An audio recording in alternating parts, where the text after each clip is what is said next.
Kanchipuram Vakula silks నాణ్యత మా ప్రాధాన్యత. మదీనాగూడ, మియాపూర్, హైదరాబాద్ లో త్వరలో శుభారంభం.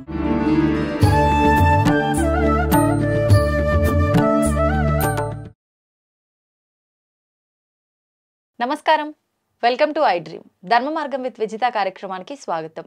ప్రస్తుతం మనతో పాటు ఉన్నారు దివ్య విశ్వశక్తి పరివార్ ప్రచారకులు స్వామి ఓం స్వరూప్ గారు. ఇప్పుడు వారితో మాట్లాడి మరిన్ని మంచి మంచి విషయాలు అడిగి తెలుసుకుందాం. నమస్కారం అండి. శుభమస్తు తల్లి, దివ్య స్వరూపులందరికీ. భగవంతుడి విషయానికి వస్తే అమ్మా, మనం ఏది మాట్లాడినా భగవంతుడు, దైవం దైవం దైవం అని మాట్లాడుతూ ఉంటాము. అన్నిటినీ నడిపించేదే దైవం, శక్తి. అయితే నిజంగా ఆ భగవంతుణ్ణి చూడటం, ఆయన దర్శన భాగ్యం మనకు కలగటం అనేది సాధ్యమేనా అంటే అది ఒక మూర్ఖమైన ప్రశ్నగా తీసుకోవచ్చా? నిజంగా సాధ్యపడుతుందంటారా? బాగుందమ్మా. ఎంతోమంది హృదయాల్లో ఉండే స్పందన నీ రూపంలో, మాటల రూపంలో వచ్చింది అని నేను భావిస్తున్నాను. ఇది సాధ్యమే. ఒక మనిషిని చూడడం సాధ్యమా? సాధ్యపడుతుంది, కనబడుతుంది కాబట్టి. అవును. కొంతమంది కనపడకుండా కొద్ది రోజులు మనతో ఉంటూ కూడా వేరే ఊళ్ళలోకి వెళ్ళిన వాళ్ళు ఉంటారు. విదేశ యానంలో కూడా చేస్తూ ఉంటారు. వాళ్ళు కూడా మనం వీడియోలో చూస్తూ ఉంటాం. ఏదో నంబరో ఏదో ఉంటుంది కదా, అది కూడా సాధ్యమే. మరి ఇన్ని సాధ్యమైనప్పుడు మన్ని ఇంతగా సృష్టించి ఈ రూపాన్ని ఇచ్చిన ఆ దివ్య శక్తి స్వరూపం కలిగిన భగవంతుడు అసలు ఉండేదే దివ్య శక్తి తేజో రూపంలో ఉంటాడు, అంటే ప్రకాశ రూపంలో ఉంటాడు. ఆయన్ని మనం రోజు కూడా సూర్యనారాయణ రూపంలో చూస్తూనే ఉన్నాం. నిజానికి కనిపించే దైవాలు సూర్యచంద్రులు అంటారు కదా, మనం ఒప్పుకోవాలి. ఆ దేవుళ్ళు కూడా సూర్యుడిని ఉపాసన చేసిన వాళ్ళు గతంలో ఈ 9 అవతారాల్లో అన్ని ఎక్కువ అవతారాలు కూడా సూర్యోపాసన చేసి సూర్యుడికి ఆర్ఘ్యం ఇచ్చి పొద్దున పూట కృష్ణుడు, రాముడు ఇత్యాది దేవతలు అందరూ కూడాను ఇచ్చారు. అంటే ఏమిటి, ఆ భగవంతుడికి కూడా ఆ స్టేజ్లో కూడా శక్తి అవసరము. ఒక కారణం చేత అవతారాలు వచ్చాయి.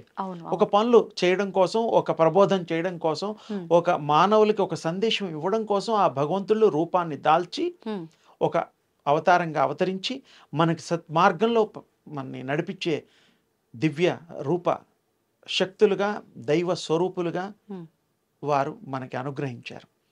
అసలు భగవంతుడు తేజోరూపుడు, తేజస్సు, ప్రకాశము. ఇంతకంటే ఫీల్ అవ్వచ్చు, మనకి ఇలా తగిలినట్టుగా కూడా ఫీల్ అవ్వచ్చు, అలా మనం ముట్టుకోవచ్చు. ఆ స్పర్శ కూడా ఉంటుంది, దివ్య శక్తి స్పర్శ కూడా మీకు తగులుతుంది. ఎటువంటి సందర్భాల్లో? మీరు ఉపాసన చేసిన తర్వాత ఎలాగైతే మామూలుగా గాలి ఉంటుంది, వీస్తూ ఉంటే చల్లగా ఉంటుంది, ఎండాకాలం వేడిగా ఉంటుంది, అది ఫీల్ అవుతున్నారు. ఆ ఫీలింగ్ ఎలాగైతే అవుతారో దివ్య శక్తిని పొందిన వాళ్ళు కూడా ఆ విధంగా ఫీల్ అవుతారు. అందులో సందేహం లేదు. కొంతమంది భగవంతుడు వాళ్ళకి కనిపిస్తున్నాడని చెప్పి కల్లో నాకు ఏదో చేయమని చెప్పాడని చెప్పి చెప్తుంటారు కదా. అంటే కల్లో ఏదో చేయమని భగవంతుడు చెప్పడం అవన్నీ మనం చాలాసార్లు విన్నాం. ఆత్మ భగవంతుణ్ణి దర్శించేటువంటి స్థాయిలో ఉందంటే అది మంచి జీవము, మంచి మనిషి, మంచి అవతారం కలిగినటువంటి ఈ యొక్క మానవ దేహము. ఓసారి మంచి చెప్పిన దేవుడు ఇంకోసారి చెడు చెప్తాడా? చెప్పడు.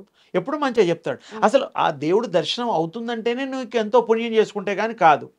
అలాంటి వాళ్ళు ఆ ఒక్క సెకండే కాదు, ఎప్పుడు జీవితాంతం మంచిగా ఉండాలి ఉన్నవాళ్ళే దేవుడి దర్శనం అయినట్టు లెక్క. ఓ రోజు అయింది, ఆ రోజు కల్లో వచ్చింది, ఈ రోజు రాలేదు, ఇప్పుడు ఏం చేయాలంటే అది కానట్టు. ఈయన భ్రమలో బతకడమే, ఊహ. నిజమైన దేవుడు ఒక్కసారి మనకి దర్శనం ఇస్తే మనం కంప్లీట్ లైఫ్ చేంజ్ అయిపోతుంది, డౌటే లేదు. ఒక్కసారి మనకు బలం వచ్చిన తర్వాత బలహీన అవ్వడానికి కొన్ని నెలలు పడుతుందా లేదా? బలం సంపాదించడానికి కూడా అంత టైం పడుతుంది. అవడానికైనా కొద్ది సమయం పడుతుందేమో కానీ బలంగా అవడానికి మాత్రం చాలా సమయం పడుతుంది. అది మనం గ్రహించాలి, తప్పకుండా తప్పదు అది. అలాగే భగవంతుడిని ఆరాధన చేసినప్పుడు, భగవంతుడి శక్తి సంపాదించేటప్పుడు తపస్సు కానీ, ధ్యానము కానీ ఎన్నో రకాల ఉన్నాయి సాధనలు. భగవంతుడు నిజంగా ఏదో ఒక రూపంలో మన పక్కనున్నా కూడా మనం కనిపెట్టలేము అంటుంటారు కదా.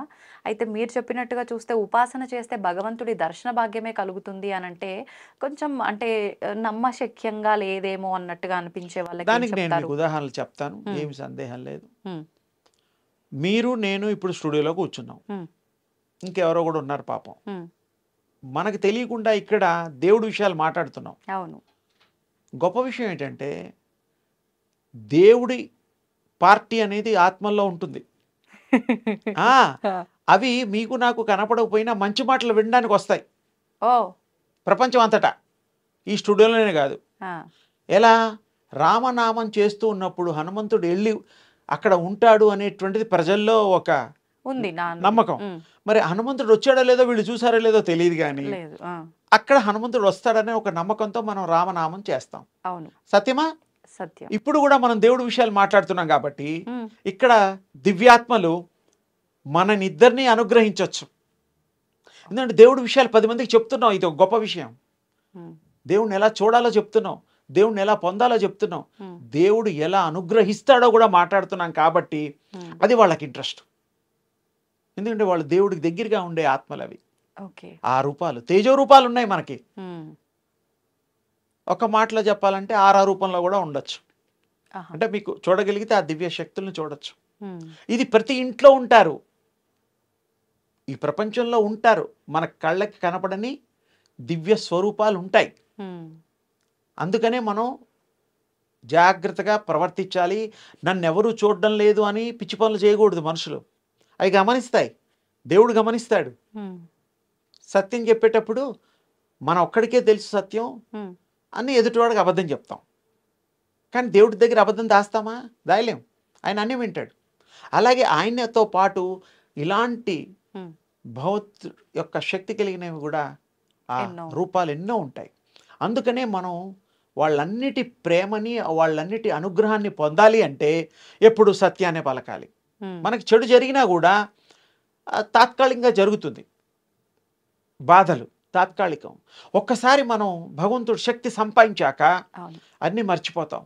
మనం మంచే చేస్తాం, శక్తినే ఇస్తాం, శక్తినే పొందుతాం, శక్తి మయం అవుతాం. చాలా తేలిక. ఇప్పుడు మీరు చెప్పినట్లుగా చూస్తే ఏం చేసినా కూడా మనం ఏ పని చేస్తున్నా దానిలో ఏకాగ్రత ఉండాలి, ఖచ్చితంగా ఉండాలి. అయితే చాలా మందిలో ఆ ఏకాగ్రత అనేదే లోపిస్తుంది అంటారు. ఇప్పుడు మీరు చెప్పినట్టుగా శక్తి సంపాదించాలి అన్నా, భగవంతుడిని చూడాలి, భగవంతుడిని చూడాల్సిన మార్గంలో వెళ్ళాలి, తెలుసుకోవాలన్న మార్గంలో వెళ్ళాలన్నా కూడా ఖచ్చితంగా మనం చేస్తున్న పనిపైన ఏకాగ్రత ఖచ్చితంగా ఉండాలి. ఆ ఏకాగ్రత కుదరకపోవటమే ఇప్పుడు పెద్ద సమస్య. ఈ ఏకాగ్రత ఎలా కుదురుతుంది? కుదరడానికి చాలా చిన్న సింపుల్ టెక్నిక్స్ ఉన్నాయి. ఏంటండి అవి? సరే, సూర్యోపాసన గురించి చెప్పాను, అది చేస్తే ఏకాగ్రత కూడా వస్తుంది. అది కాకుండా మనకి జెనెటిక్గా కూడా ఉండేటువంటి దాన్ని మార్చొచ్చు. ఆ డయాగ్రాము, సిస్టము, ప్లాన్ అంతా మార్చేయచ్చు. ఎలా మార్చొచ్చు? డిఎన్ఏలో జెనెటిక్గా పరంపరగా సంచితంగా వచ్చేటువంటిది కంటిన్యూటీగా జీన్స్ అంటాం కదా. అవును, అవును.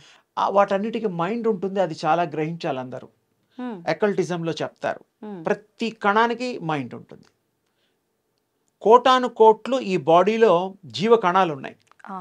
అవన్నీ కూడాను ఒక లైన్లో, ఒక కంటిన్యూటీలో గనక మనం తీసుకురాగలిగితే ఆ మైండ్స్లో ఇచ్చే మీరు థాట్ అన్ని జీవ కణాల్లో ఒకే థాట్గా అవుతుంది. అదే ఏకాగ్రత అవుతుంది. తర్వాత అవుతుంది, బిఫోర్ థాట్ కాదు. ఏకాగ్రతగా మనం అనుకుంటున్నది అప్పుడు వస్తుంది. అన్ని కణాలు ఏకమైపోయి అన్ని మైండ్స్ దాని ఉంటాయి కదా. ఏకం బహుశ్యామి, ఏకం అనేకం, తర్వాత సర్వం ఏకం, అవి అయిపోతాయి. ఎలా చేయొచ్చు అంటే కాన్సన్ట్రేషన్ చేస్తూ జపం చేసినా, దృష్టి పెట్టినా, ఒకే వస్తువుని 10 సార్లు స్మరించినా. దాన్ని ఇంకో మంచి మాట ఉంది, ఈ కలియుగంలో భగవంతుడు ఇచ్చినటువంటిది కలవు నామ సంకీర్తనం అని చెప్పారు. ఈ కలియుగంలో ఏదో నామాన్ని మీరు సంకీర్తనంగా చేస్తే, స్మరిస్తే, అది తప్పకుండా మీరు అది పొందుతారు. ఆ ఏకాగ్రత వస్తుంది. ఈ మొత్తం జెనెటిక్గా, జీన్స్గా, డిఎన్ఏలో ఉండేవన్నిటిని కూడా మీరు మార్చచ్చు. ఆ థాట్ వల్ల, ఆ థాట్ క్యారీ ఏవి చేస్తాయి? ఆ జీన్స్ చేస్తాయి. మొత్తం కంప్లీట్ ఎంటైర్ బాడీలో ఉండే జీన్స్ అన్నీ ఆ మైండ్ సెటప్ అయిపోయిన తర్వాత ఏకాగ్రత వచ్చేస్తుంది. 200% వస్తుంది. మీరు చేసి చూస్తే మీకు అర్థమైపోతుంది. అప్పుడు ఏకాగ్రత ఆటోమేటిక్గా కుదురుతుంది. ఏకాగ్రత కోసం కూడా మనం సాధన చేస్తాం. 40 రోజులు, 20 రోజులు, 30 రోజులు చేస్తాం కదా. అలవాటు అవ్వడం కోసం అని కదా అర్థం. Practice to make perfectness. అంతే. అలాగే బాడీలో ఉండే దాన్ని, సిస్టమ్ని మనం ఏకత్రాటిపై నడిపించేసేదే థాట్. ఆ థాట్ మీరు చేస్తే యు ఆర్ ఎవ్రీథింగ్. యు 100% మీకు ఆ దివ్య శక్తి వచ్చేస్తుంది. ఏకాగ్రత పొందడానికి కావలసిన శక్తి మొదలొస్తుంది, తర్వాత దివ్య శక్తి వస్తుంది. అవి కూడా లేయర్స్ ఉంటాయి, 1 by 1. ఇవన్నీ సాధ్యమే. ఇవన్నీ ప్రాక్టీస్ చేస్తే మీకు రానిదంటూ లేదు. మానవుడు మహనీయుడవుతాడు, మహనీయుడు దేవుడు అవుతాడు, దేవుడు ఆది పరాశక్తి అవుతాడు. అంటే అంతటా వ్యాపింత చేసేటువంటి శక్తి. ఆది అంటే మొదలు, పర అంటే కంప్లీట్ వరల్డ్లో ఎక్కడ ఖాళీ లేకుండా ఉండగలిగే శక్తి, వ్యాప్తి చెందే శక్తి మయం అన్నమాట. ఓకే, చాలా తేలిగ్గా చెప్పాను. మీరు తేలిగ్గా చెప్పారు, కానీ ఇదంతా చేయడం అంటే కష్టంతో కూడుకున్నదే. అమ్మ కూర్చోవడం కూడా కష్టమా, పడుకొని కూడా ఏకాగ్రత చేయొచ్చు. రేపు మా జనరేషన్ వాళ్ళు కూర్చోవడం, కింద కూర్చోవడం అంటేనే పెద్ద పోనీ ఒక పని చేయండి, కంఫర్టబుల్ సోఫాలో కూర్చోమనండి, లేకపోతే బెడ్ మీద పడుకోమనండి, తరగడా పెట్టుకోమనండి, హాయిగా పడుకొని. బాడీకి ఆసనాలు వేస్తే ఇబ్బంది, కానీ మనసుకి ఆసనాన్ని, మనసుకి సీట్ ఏమీ లేదు, థాట్ ఓన్లీ సీట్. భలే చెప్తారండి మీరు. పడుకుని కూడా చేయమంటారు, పడుకున్న తర్వాత మేము నిద్ర వస్తుందంటారా?